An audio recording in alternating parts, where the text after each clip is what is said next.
recognition in environmental thinking of the importance of indigenous species that are particular to a place and were often very common, that people disregarded or took for granted, and if those species then start to disappear or let alone become extinct, that is been a recognition in the modern environmental thinking over the last 50 years especially, and the importance of saying, oh, we should use the plants that are native and evolved to this place. And I think that has always been a part of permaculture, but there's also been a resistance to that then becoming an ideology where saying these are the only things that are good for this place. And in Australia we should have more understanding of that, because we are a multicultural country of, like, why is it all right for all these people to be here rather than only the indigenous people, if it is not okay for plants and animals to also be not just contained in zoos and gene banks and farms, but actually part of wild nature.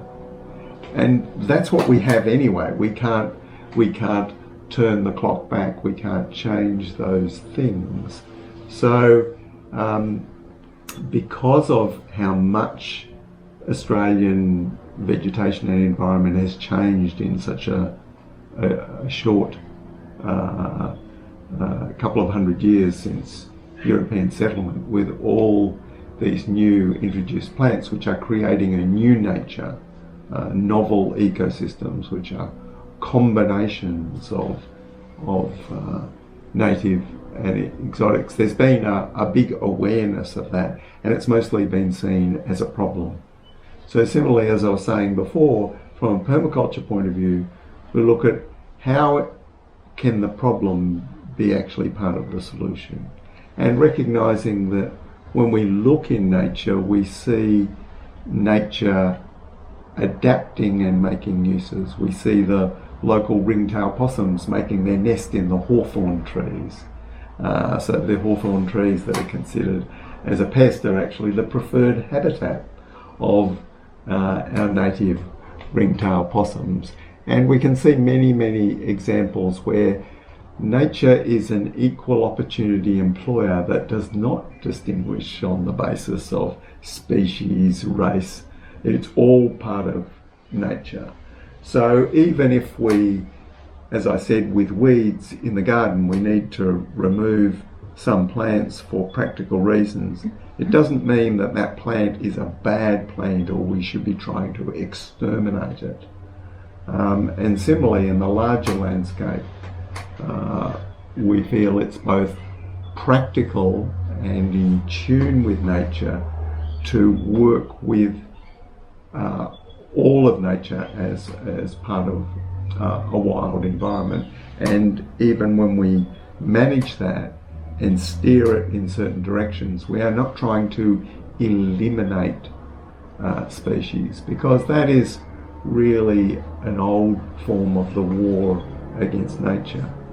What I noticed when I was in Japan is that there seemed to be not quite such a hard division between this is Japanese and that is not Japanese. And the most dramatic example for me was Moso bamboo, so abundant in the landscape. And if there was ever a plant to be called an invasive species, Moso bamboo is very potent. I saw old houses in villages where the bamboo was coming up through the building, and you could say a very aggressive plant. But I noticed how central it was to Japanese culture and all of the practical uses, and the way how it was so effective at holding the mountainsides against landslip better than any forest trees.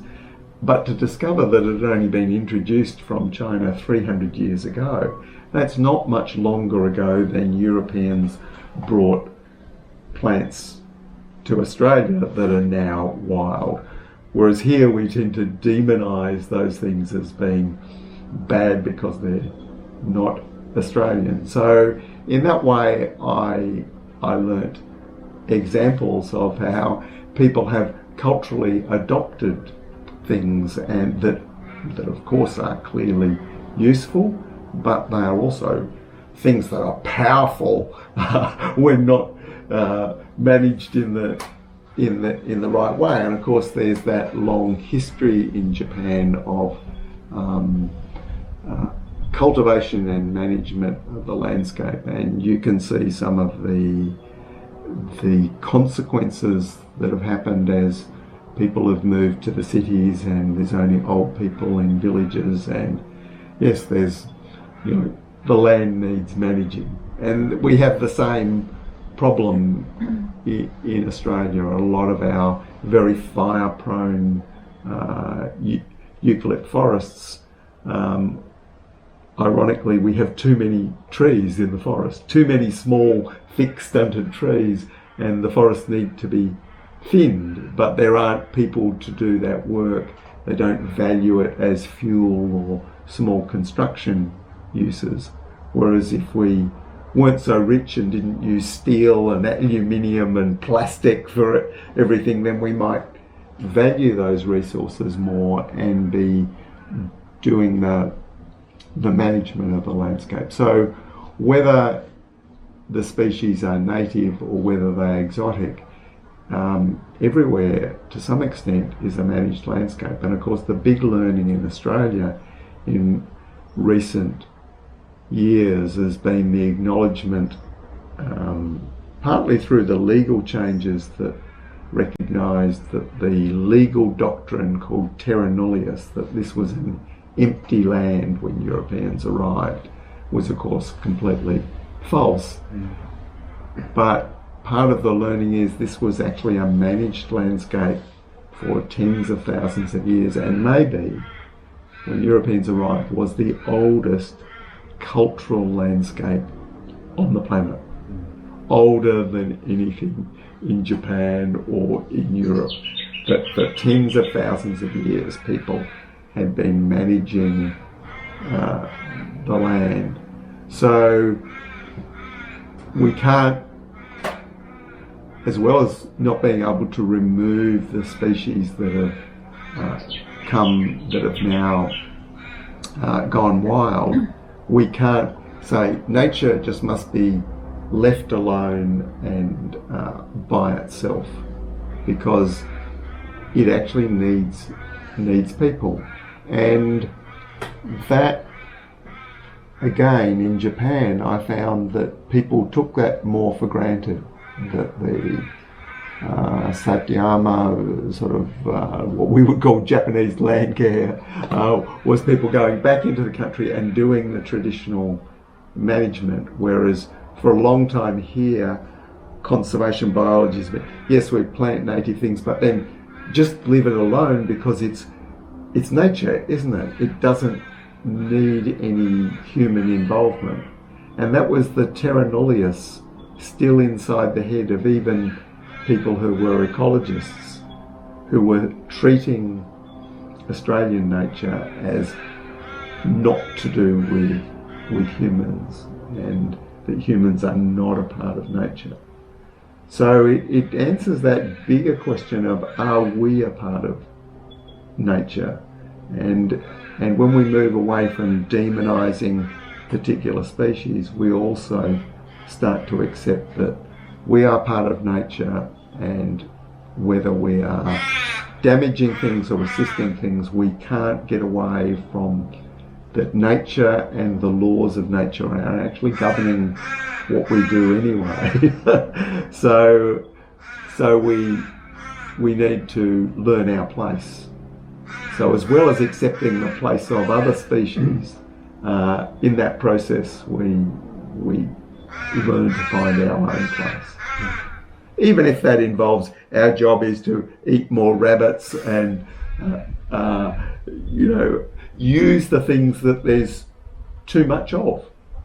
So instead of saying those are forms of biological pollution that we must kill and exterminate, we say, no, these are forms of abundance. How can we make use of things that nature has plenty of, or even too much of? And whether that is rabbits in Australia or in fact native animals like kangaroos. There's now, we think, over 60 million kangaroos in Australia, and that's really probably too many kangaroos. So whether it's weed trees or animals, helping to keep things in balance, and in saying that, not just focusing on, okay, this is what I want right now for my farm or my garden. What is best in a larger sense? What is nature trying to do? What would be best for nature? And can we align those things? What's good for us being what's good for nature, by looking at what nature needs first and then saying, okay, how can we fit in with that? Mm-hmm. It's a big subject, of course, and very connected to permaculture and relevant in retro-suburbia, but even more relevant when we work out on a larger scale in the countryside and in managing land on a larger scale.